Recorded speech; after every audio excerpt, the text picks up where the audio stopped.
Hey man, what it is? It's your boy Zay D Piane. You know, the kid that don't play. Um, Today we got another reaction. I'm telling you, bro. I'm really trying to do this consistent shit. Um, you know what I mean? So we gonna do another reaction. This one might be a little long because the video is 33 minutes long, but I seen this shit while I was scrolling on YouTube the other day, and I'm like, how Drake and Kendrick scared Cole into making a classic. Where they do that at? What? I'm confused. Maybe I've been out the loop, but I don't remember that shit happening. You know what I mean? Cause if we being frank, if we being real, J. Cole is my favorite rapper of all time. Like I put him number one over everybody. Like, and trust me, I've done my homework on like, you know what I mean, back in the day, and yeah, that's cool and all, but I feel like J. Cole, he's just a different breed, bro. And I'm just confused on how Drake and Kendrick scared him into making a classic. So let's get into this. Even though Drake and Kendrick, they're both in my top five. I'm not gonna lie, but Cole is just the number one. Like he's the one out of the three that, you know what I'm saying, influenced me more than they have. You know what I'm saying? Like I related to Cole more than I could relate to like Drake and Kendrick. But yeah, let's get into this. I don't want to do too much chan. Yeah, this is how Drake and Kendrick scared J. Cole into making a classic. Let's get it.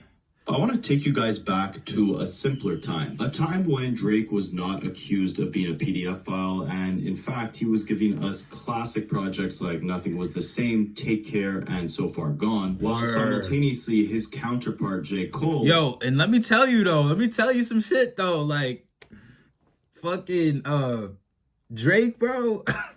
Drake had a big influence on me too as well. I'm not gonna cap and join the hate Drake bandwagon, because I would be fake if I did that. But Drake had me in a chokehold for a little bit. I can't lie. You know what I'm saying? Like the So Far Gone, the comeback season, Thank Me, bro. People sleep on Thank Me Later, his debut album, bro. I'm putting Thank Me Later like top 3, bro. Like it might go, for me, it might go, number 1 might go Nothing Was the Same. 2 might go Thank Me Later. And then 3 might go Views, bro. Real shit.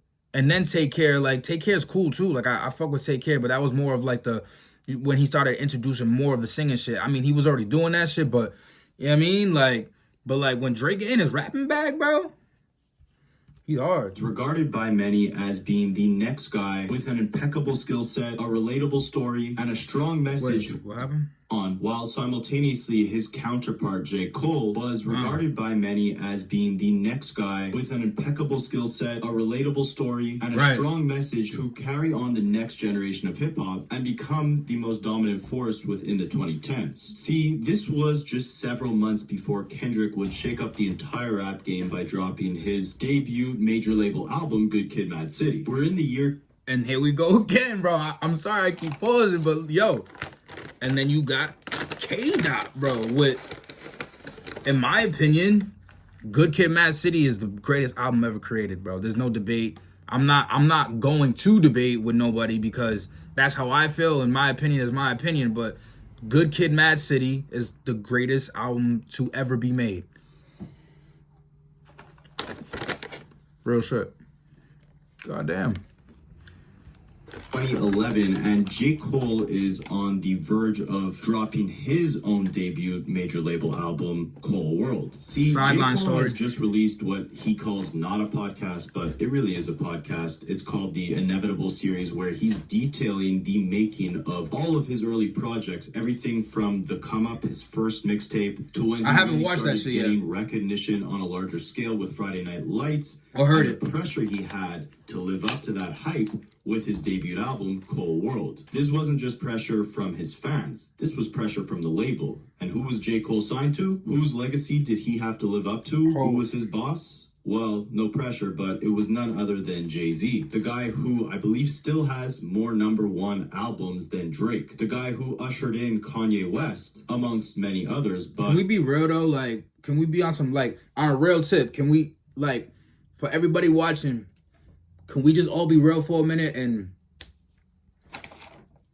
Is Jay-Z not the most overrated rapper in the world? Like, really think about it. Like, man, I can't do it. Jay-Z and Kanye Sorry. West were who J. Cole looked up to. Those were his major influences. Those were his idols. And he had big shoes to fill if he wanted a career on the same trajectory as theirs. J. Cole wanted big things from the get-go. He wanted a classic debut album, the same way Kanye had College Dropout, the same way Jay-Z had Reasonable Doubt. He speaks throughout this podcast or this audio series. Sideline Story is a classic fucking album. He wanted his first album to be something that people go back to and look at like, that is a classic, that is Illmatic, Ready to Die, etc. And he wasn't necessarily focused as much on sales as he was about impact. But things were very different back then. If you wanted even the chance to release an album on a major label, the label had to think it was worth it. They had to know that if they were going to invest in you to release a project, they were going to get that money back and more. And how did they measure that? Well, it was all in how successful your first single was. And this was a problem for J. Cole because while he was a phenomenal rapper, he put all of his best records on his mixtape Friday Night Lights, and that left him with a blank canvas. Friday Night Lights is probably the greatest mixtape ever created. To paint what Not even probably, it is.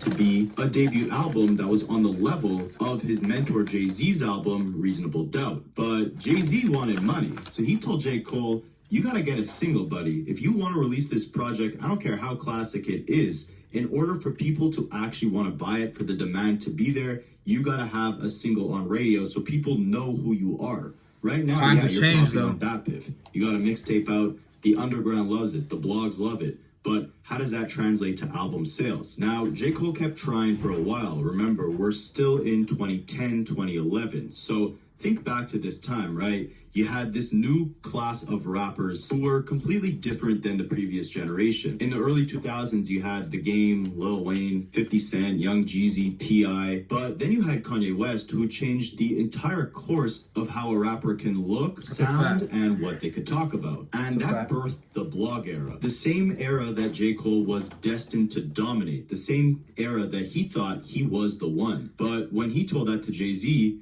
Jay-Z told him, you think you're the one? I could fill a graveyard up with the ones. And aside from this graveyard of rappers that Jay-Z's referring to who thought they were the one, but things didn't go the way they planned, there was a new crop of artists who were dominating hip-hop, and J. Cole was treading slightly behind them. On the podcast Cole talks about at the time, you had Big Sean, who just got his first major hit with Chris Brown. Wiz Khalifa teamed up with the producers Stargate, and they produced the #1. Yo, what a time to be alive and like really witness this fucking era of music, bro. Like early 2010s, like 2008, 2009, 2010, up until like 2016, 15-ish, bro. Probably the greatest era of hip hop in my opinion, bro. Like, bro, like I'm just thinking back, like I was a kid, like not a kid, but I was like 12, 13, 14, like growing into a man when I'm listening to this shit. So this music that came out at that time molded me into my music taste now, or like the shit that I like to listen to now. Like, bro, this was the greatest era all time. No debate. You want to argue with me? Don't even waste your time. 100 hit Black and Yellow. You had Wale, who had already released his debut album. And then you had Drake, who came in the game at the same time as J. Cole, was the same age as J. Cole. However, at that point in their career in 2010, Drake had already amassed his first #1 Billboard Hot 100 hit, multiple top 5 hits, an insane feature run, a now classic mixtape with So Far Gone, and a debut album that sold over 400,000 copies in the first week. Drake was the go-to guy if you wanted a hit. Him and Lil Wayne were at the top of the game. Lil Wayne even rapped, "We're gonna be alright if we put Drake on every hook." And while Drake was giving out hits left and right, J. Cole was in a desperate hunt for the first hit of his own, thanks to the constant pressure from Jay-Z and his label, so he can deliver the world his classic debut album. Now, that debut album didn't go the way Cole planned, which we're going to touch on shortly, but however, again, we're still in the beginning of 2011. Cole is still in search of that hit. He's producing everything on his own, and Jay-Z tells him, I don't think you could do this by yourself. I don't know if you got what it takes to produce a hit all on your own. And that practically left Cole in tears. He recalls That's why I don't telling understand Jay-Z how people no. can even compare Cole like to Drake and Kendrick. And I'm not taking anything away from Drake and Kendrick. They're both phenomenal artists, bro. Their catalog, you can't take nothing away from their catalog, but the fact that, like he said, J. Cole was writing, producing, recording, like he was all in-house. Like he did all this shit by himself, bro. Like, come on, bro. Like, what are we I'm really gonna do this saying? on my own no matter what. Went But platinum Jay-Z, with no seeing features. the business side of things, knew that he had to rally up a team of super producers to bring a more mainstream sound to an otherwise underground rapper. So he booked J. Cole a studio session with the same producers who just a few months back made Black and Yellow the #1 hit with Wiz Khalifa. So J. Cole took the studio session and concocted what sounds like the most tacky attempt at a radio hit back in 2010. J. Cole was disgusted by it, but Jay-Z loved it. At the same time, Jay-Z hosts a dinner for All-Star Weekend, and Drake and J. Cole show up. Aside from being in tough competition for who's gonna snag the crown as the king of the 2010s generation, J. Cole and Drake were actually decent friends. So they're chopping it up, and Jay-Z walks by them. I remember he this. sees Drake, I remember hearing and he about turns this. to him and says, "Yo, give the boy one." So after Can you almost imagine leaving that, J. bro? Cole in tears in a meeting, telling him that he can't produce a hit on his own, he's now looking in the eyes of J. Cole's biggest competition and telling you him, imagine that? donate one of your hits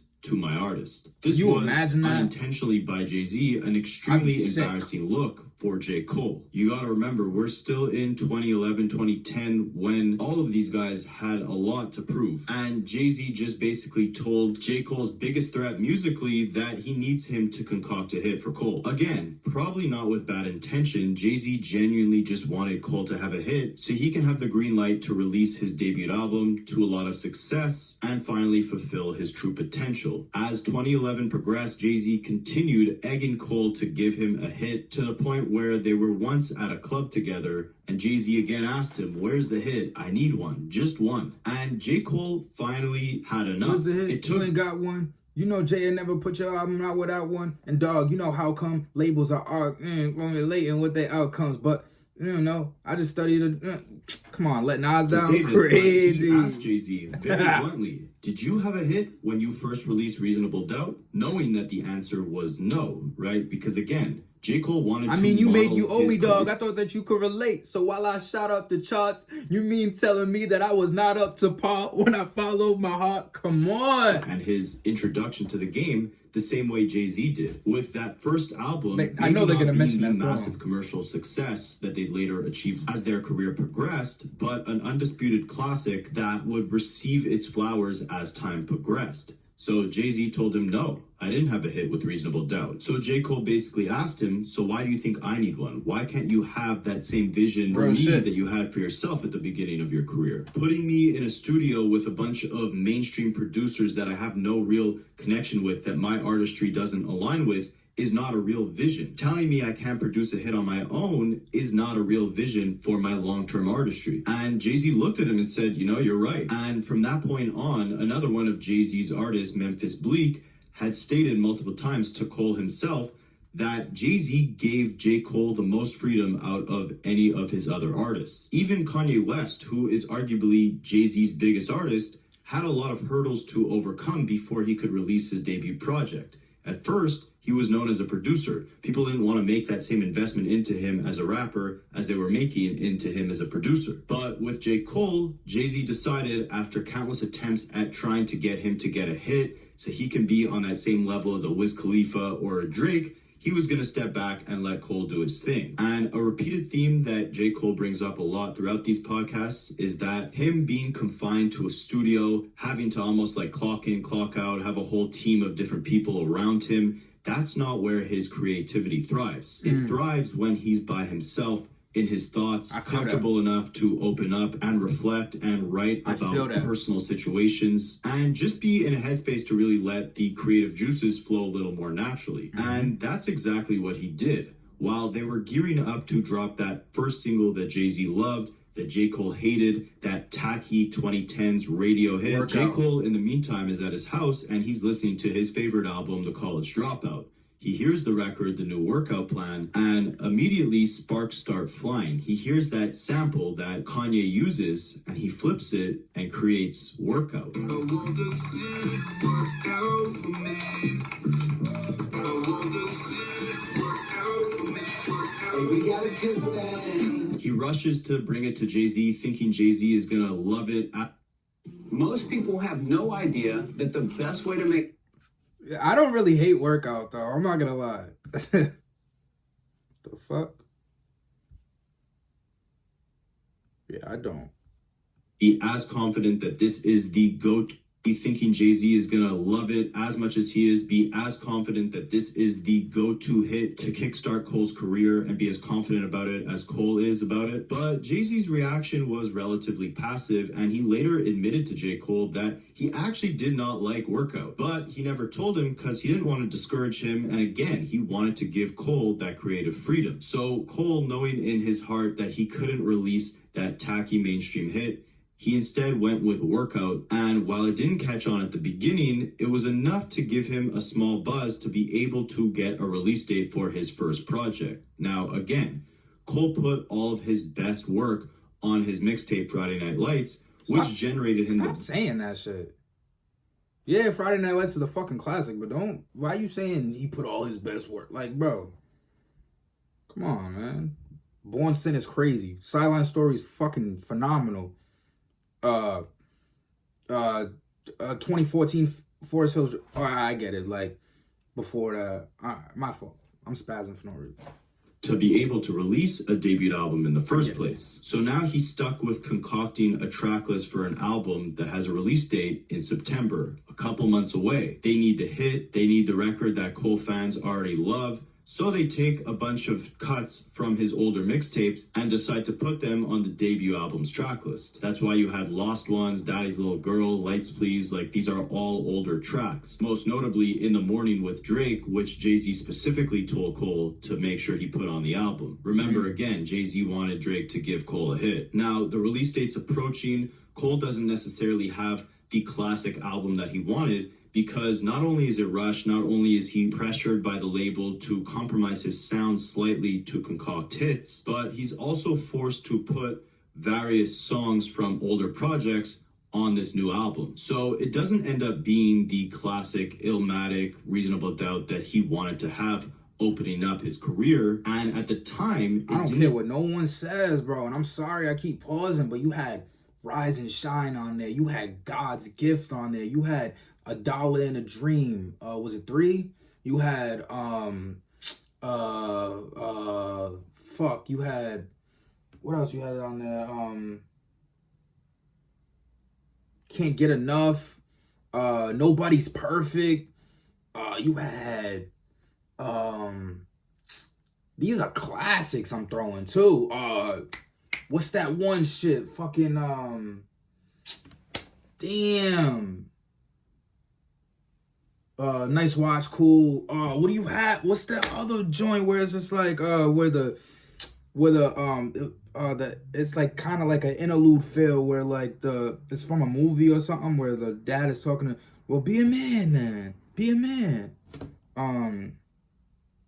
Season go, the seasons change, we rearrange. Fuck, never be the same. The OGs who beat the game, Forever Young, Peter Pan. That I forgot. Bro, seemed like it was going to be the commercial success that Cole was hoping for. He got on a call with his label on the week before release, and they said they were expecting him to sell around 60 to 70,000 copies in the first week. Now, in 2024, that would be a great achievement. But back in 2011, you have to remember again, his greatest competition was Drake, who had just sold 400,000 copies in the first week.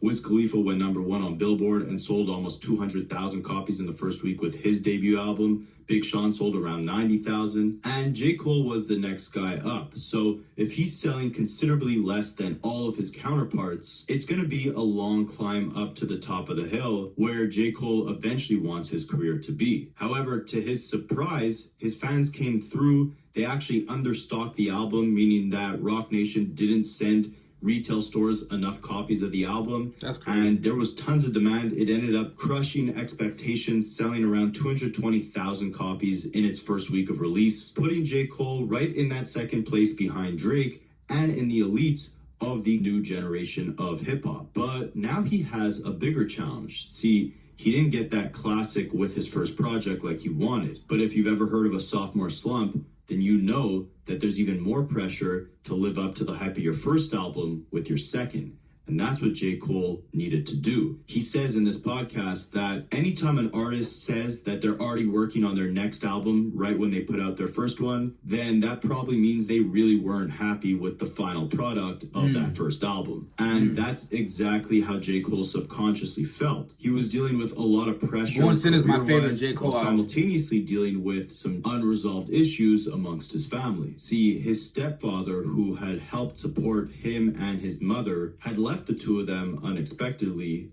leaving his mother on his own. Cole describes this being his mother's lowest point, and witnessing her in that state had crushed Cole. But he was young at the time, and a lot of these issues weren't fully resolved in his head. He didn't fully deal with them. Instead, he dealt with them subconsciously and expressed himself truly through the music. And as he goes through these old records that he recorded back then on this new podcast, he notes a lot of times where he mentions how he didn't want to follow in his stepfather's footsteps and abandon his own family for selfish reasons. However, at the time, he's out in LA, he's meeting all these female R&B singers who he used to fantasize about when he was a kid in Fayetteville. And now it's like he has pick of the litter. But he also has a long-term, long-distance girlfriend at home, and he's kind of torn in between the rapper J. Cole and the human Jermaine. But again, this is all subconscious. He's not truly realizing this until he, gets older and reflects on it in the podcast. But at the time, all of these emotions and these thoughts are only coming to him through the music. He plays some of these old records, the best ones in my opinion coming on his EP, Truly Yours, which came out right before his second studio album. And as J. Cole plays the second verse of the song, Can I Holler At You, it's a beautiful emotional moment where he breaks down in tears, listening to a young 27-year-old version of himself angrily rapping at his stepfather for abandoning his family and leaving his mother in a horrible state. He notes that he was never one of the tough kids that fought people, but instead he had a way with words. Yo, bro, I just want to bug out because how can you can't put up nothing against, bro? Yo, J. Cole, bro, you are the greatest, bro, the greatest ever, bro. Can I holler at you? Stay. And he made that shit in 2009. Man, crunch time. The only thing worse than death is a regret-filled coffin. So try before you die or always wonder what if. I thank the Lord for this wonderful gift, looking for strength, and it's crunched.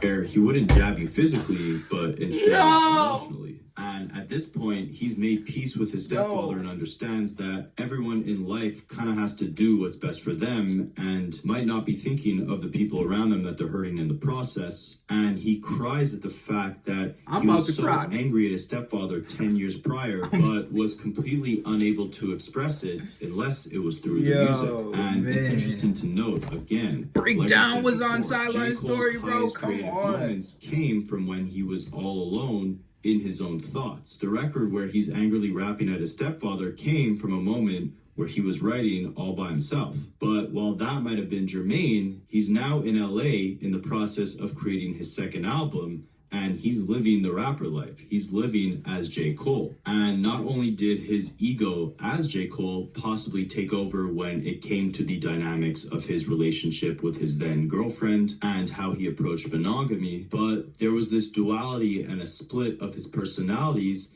that was transcending and affecting everything within his life. Again, on the one hand, you had Jermaine, the person who created music as a form of therapy to let out his feelings that he may have not even realized or materialized on the surface, but instead they came to light through the music. But then you had J. Cole, the rapper, who had the ego, who wanted the bad R&B chicks. He wanted to indulge in the life. He wanted to create the hits. That was the side of him who was constantly paranoid about concocting that next hit so he could have a bigger splash on the charts, create more impact, and get to that position that he wanted to get to in his career. But the best music came when he shut off the lights, when he closed the door, when he was alone. That's when you got the kind of holler at yous. That's when you got the runaways, where he's really talking about running away from his problems, running away from the woman that he loves, that he knows he wants to marry, but he's too caught up in the life. And that's going to play an important role in how he concocted his second hit. But before then, there was another rapper on the rise about to concoct a bigger hit than J. Cole could even think about at that point in his career. And that would be none other than Kendrick Lamar. See, J. Cole and Kendrick Lamar had an interesting dynamic at the beginning of both their careers.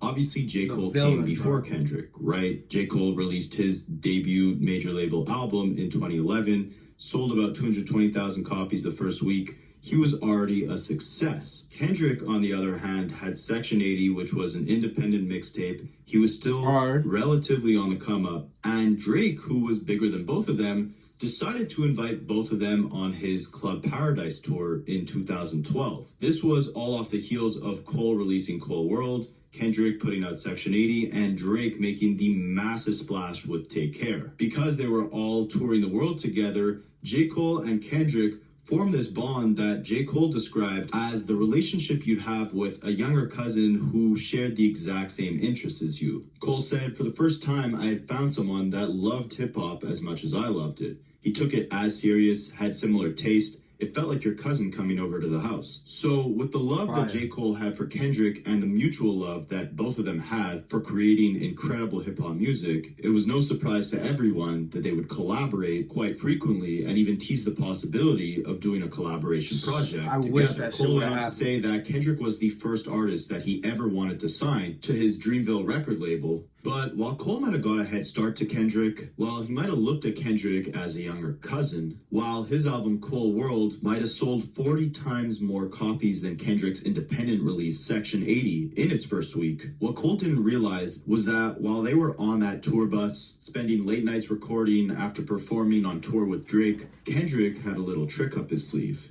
He was in the process of creating a monster. A moment that wouldn't just stop the culture, but would shake up the entire music industry as a whole. He dropped his debut studio album, Good Kid, Mad City, on October 22nd, 2012. And the release of that project instantly sparked the debate of the big three. And with just one project, Kendrick became the strongest contender for being the greatest hip-hop artist of his generation, quickly surpassing his predecessors Drake and J. Cole himself. And J. Cole definitely felt I don't got much to say, man. Don't look at different reasons. Number one, I already said Good Good Kid, Mad City is the greatest album of all time. He sold considerably more than J. Cole's did. Your movie is really Don't look at me like it's that. really fun. Real shit.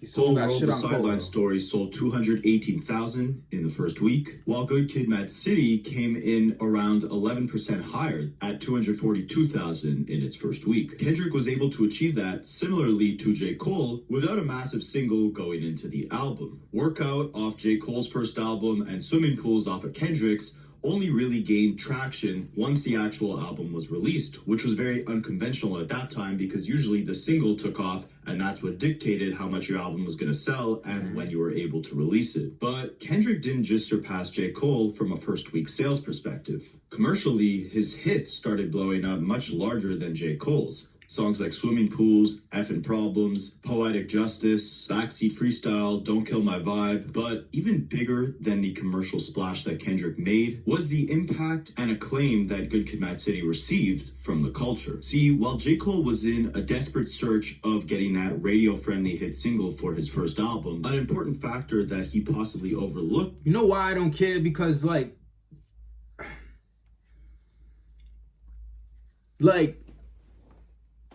J. Cole is to me more relatable to the average person only because it's like J. Cole talked about his struggles. J. Cole talked about being that kid from middle class, you know what I'm saying? Single mother, like going to school. Like a lot of, I feel like more people can relate to that than to what Kendrick was speaking about. Not everybody was from Compton. Not everybody, you know what I'm saying, knew about the gang banging and all that. I think that's what led more attraction to Kendrick, because of the picture that was painted that not a lot of people were familiar to, so they want to get familiar by listening to Kendrick. But me, I'm the type of person, I like to listen to somebody that's like where I can relate to this shit, where I'm like, I remember that shit. I remember doing the same exact shit he talking about. Like it's very rare that I listen to a Kendrick song, and I love listening to Kendrick for a different perspective on life and a different view of life.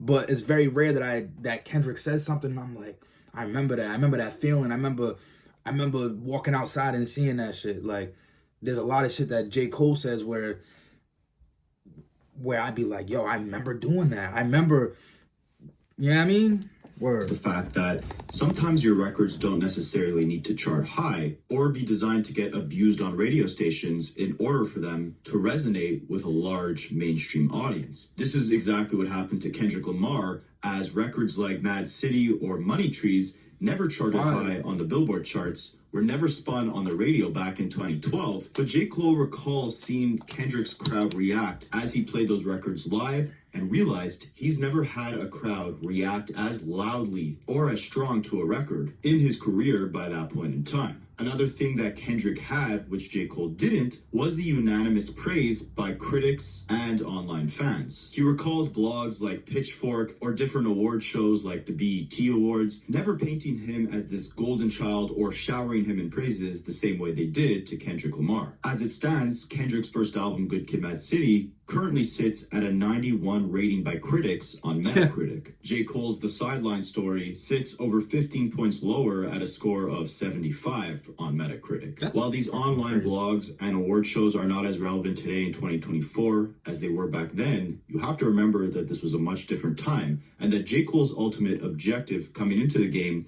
was to be remembered as that top guy and give us an undisputed classic right as he came into the game. And he almost did that with Friday Night Lights, but the biggest problem was that he put his best records on that mixtape. So when it came time to produce an album, the quality wasn't necessarily up to par with his previous work, and most definitely was not an undisputed classic. He attributes this as being the reason why he was never regarded as that golden child of hip-hop by award shows and online critics. He states that both Kendrick and himself developed their core audiences from their mixtapes. However, unlike J. Cole, Kendrick's debut album was not rushed. He spent years crafting Good Kid, Mad City with not a single throwaway on the album. He came into the game with a classic off the bat. The exact same thing that Cole dreamed of accomplishing when he first started off his Kendrick career. is very He recalls listening to man. Good Kid, Mad City for the first time on a long drive very in LA, musically and he inclined. said, when Kendrick's album Good Kid, Mad City dropped, it was a clear feeling that he did exactly what I wanted to do with The Sideline Story. It's got everything. It's got the substance, the content, and it's got the commercial side while still staying Mad City is a authentic movie, and bro. true. When Kendrick's album dropped, the journey got harder. The mountain got steeper. It was a feeling of surpassment. Cole describes his debut album as being made during a confusing, burnt-out time in his life. He explains that because that album was likely the first introduction that major publications and mainstream music critics had to his music, they didn't get the full perception of who J. Cole the artist truly was. They got a compromised, confused version of Cole, and this is the reason why he believes they never truly embraced him as that next golden child of hip-hop, and instead, that title was granted to Kendrick Lamar, who had now just surpassed Cole. And it seems like at this point in his career, Cole realized three important things. Number one, the fight for that top position was a marathon, not a sprint, and his ascension to the top had just gotten steeper. Simultaneously, while he was recording most of his next album in LA, in large studio sessions with various producers and artists, the place where Cole truly found the most inspiration was back at home, by himself, alone in his thoughts, with the ability to separate J. Cole, the artist, from Jermaine, the person. But the most important thing he realized is that in order to attain a level of commercial success similar to Drake, or catch up to the impact that Kendrick currently had on the culture, or most importantly, create that classic that he always dreamed of making. As he was making his second album, Born Sinner, J. Cole slowly started realizing that in order to stand out, he'd have to start taking risks. So that's exactly what he tried to do with the first single to Born Sinner, Miss America. J. Cole recalls how ambitious of a record this was to send to radio and to try to convert it into a hit. If you guys have listened to this record, then you know that it does not fit the standard of what a hit back then would sound like, and most definitely not what a hit today would sound like. Likely in protest and out of spite for his record label constantly nagging Cole to make a hit, Cole released the most anti-hit possible. The song was about the corruption of an artist when he has the chance for commercial appeal and corruption of government when capitalism is involved. When Cole was speaking to Billboard about the record, he said, "I'm going to try to use it to shift culture just a bit. To me, Miss America shifts things a little bit. It changes the conversation and it takes it in a more aggressive direction. More raw, more social commentary. Any type of commentary is good compared to what a normal single is these days. That's my aim, is to shift culture significantly and change the conversation. Nobody expects that for your first single." And in conjunction with the release of Miss America, Cole also announced that his new album, Born Sinner, would be dropping in January of 2013. But as 2012 progressed to an end, Kendrick's Good Kid, Mad City records continued climbing the charts and dominating the conversation within the culture, while J. Cole's Miss America single failed to crack the Billboard Hot 100. Looking back on it today, J. Cole wonders what he was thinking when dropping that song. But at the time, he recalls still being in that confused, unconfident headspace. And the confusion would continue to grow until one day J. Cole impulsively told his manager, Ebe, that he needed to start writing back at home. I don't even think J. Cole knows how great he is, the studio was only used to record records that he had already written in the comfort of his own home, in the isolation of his own thoughts. But now, these studio sessions started to feel like a job. Clocking in 9 to 5, doing everything from the writing, producing, collaborating, idea formation, hunting for that next hit record, trying to concoct it. And this was the root in where Cole's insecurities and lack of confidence stemmed from within this point of his career. Kendrick just had everything that J. Cole wanted to have with his own debut album. Jay-Z was now giving Cole complete creative control in the direction he wanted to take his career. While Cole's first album was in several ways a slight disappointment, there was a lot riding on his next move, and singles like Miss America or long studio sessions in LA were not gonna cut it. So he left LA, he left the studio, he went back home, and just like when he heard that sample on Kanye's new workout plan, and then turned it into, at the time, his biggest hit with Workout, this time around, about a year and a half later, Cole hears I don't the like song. how he's not getting so in depth with how great Born Sinner was, because I know what he's saying. I know what he's gonna say, and I hear the buildup. Like, now that I see this the title, how Drake and Kendrick scared J. Cole to make a classic, like they're gonna be like, oh yeah, he wasn't confident in Born's in Sideline Story, you know. So then he dropped Born Sinner, thinking that was gonna be his break, where he would gain all his confidence, and then you know what I'm saying. But like, bro, Born Sinner and Sideline Story, the fucking classics, man.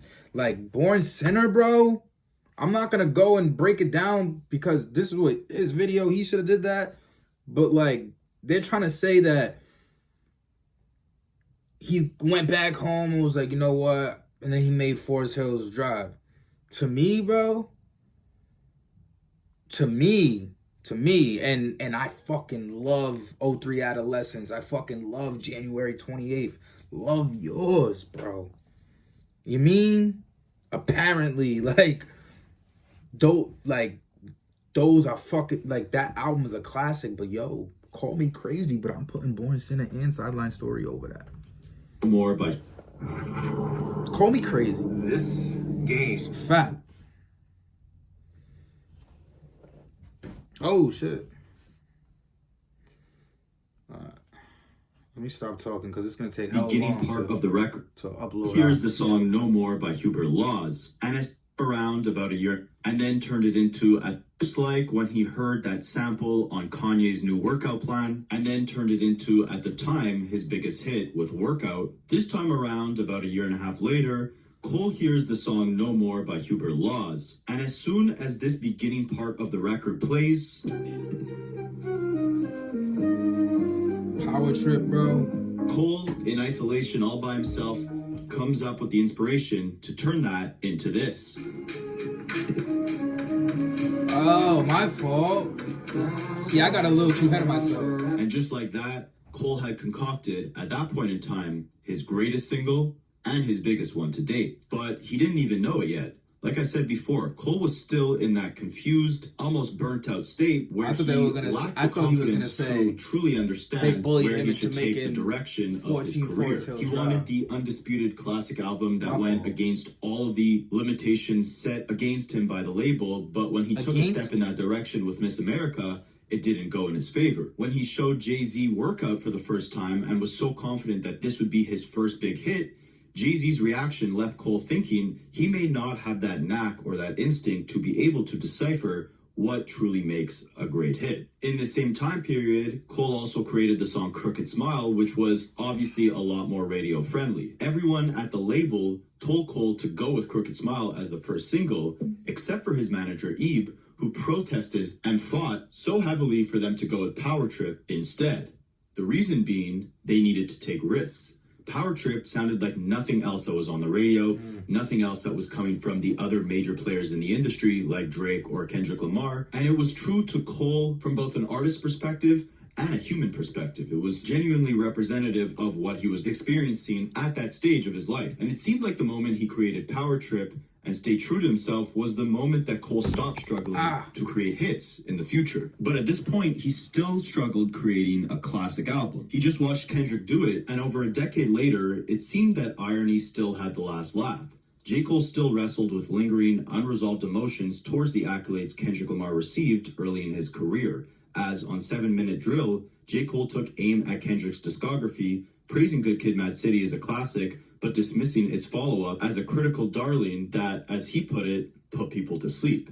Yet, in the same breath, he admitted to trailing Kendrick's meteoric rise, acknowledging that as Kendrick released Damn, Cole was only just stepping into his own prime. That turning point, it seems, came when Cole finally united the artistic spirit of Cole the rapper with the humanity of Jermaine the man. His apology to Kendrick for the diss was more than a gesture of humility. It was a rare moment of grace in hip-hop, emblematic of an artist who reaches his creative peak when speaking from a place of raw authenticity.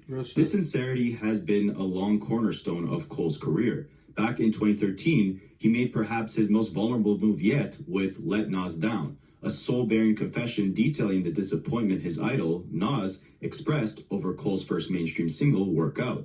While that song had its merits, Cole admitted it was his most calculated attempt at creating a radio hit, a compromise of his artistic integrity. But by the time he crafted Power Trip, he had found a more liberated creative space. In one of the most serendipitous moments of his career, Cole played Let Nas Down for his childhood friend and manager, Ebe, while waiting for a flight from Houston to LA. As Ebe listened to the track, he glanced up, and there, at the same gate, sat Nas himself, preparing to board that same flight. It was a moment of destiny. Cole seized the opportunity to share the deeply personal song with Nas, a track that wrestled with his desire to live up to the standard of Illmatic without compromising his artistic integrity. Nas responded with a remix, assuring Cole that he had not let anyone down and was destined for the same greatness that his idol had achieved. Later that year, as Cole prepared to release Born Sinner, he made his boldest move yet. Initially planning to drop the album in the summer of 2013, he pushed the release date forward by a week when Kanye West announced Yeezus would arrive on June 18th. Determined not to be overshadowed, Cole challenged Kanye directly, dropping Born Sinner on the same day.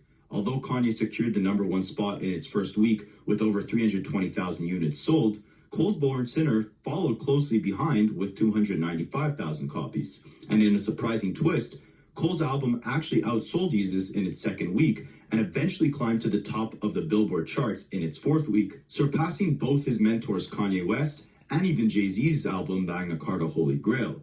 This triumph proved to Cole that, despite his uncertainty about where he stood in the realm of hip-hop greatness, his audience's love and respect were steadily growing. It was only a matter of time before Cole delivered what many consider his own undisputed classic, 2014 Forest Hills Drive. And although we haven't gotten that far in the podcast, he hasn't released the episode where he fully details the process of creating this landmark project. What we do know is that Forest Hills Drive marked a moment of complete creative freedom, a deeply personal, universally acclaimed album that cemented J. Cole's place amongst the greats. And perhaps releasing that album with no single at all and merging his most authentic self with his artistry, Cole finally found the clarity he's been seeking all along. There's a lot of little... Yo, this video could be 4 hours long. Yo, I could make a series off this shit, bro. That's just how much I ride for Cole, bro. Like, dog, like, bro, like, there's no debate with me, with nobody. Like, you can't argue Cole with me, bro, because I'm putting Cole over everybody, bro. Stop sleeping on my... Then I feel like a lot of people, you ain't gonna appreciate Cole until he really does retire, until he's really done with music. Then you guys gonna have to go back and do your homework and be like, damn, like, Zay was right, bro. Like, stop sleeping on my dog, bro. It's already too late to jump on the bandwagon, but stop sleeping on Cole, bro. He's the greatest of all time. I love Cole. This video is already 45 minutes long. I'm about to cut it right now, edit it, throw it on the tube.